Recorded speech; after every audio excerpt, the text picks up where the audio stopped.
এটা সোদপুর সাই বাবার মন্দির। তো আমি একবার গেছিলাম, তখন তো আমি ব্লগার ছিলাম না।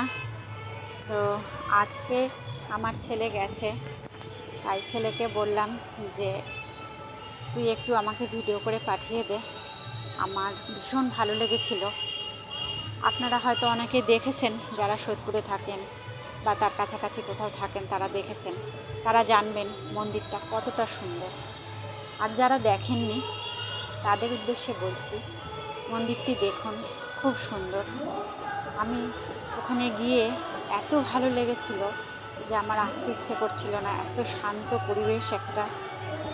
তো ভালো লেগেছিল দেখেই আবার আপনাদেরকে আমি এটা দেখানোর চেষ্টা করছি। আপনারা দেখুন, যদি ভালো লাগে কমেন্টে আমাকে অবশ্যই জানাবেন আপনারা কে কোথা থেকে দেখছেন, এবং ভালো লাগলে লাইক করবেন, সাবস্ক্রাইব করবেন এবং শেয়ার করে দেবেন, অনেকেই তাহলে দেখতে পাবে।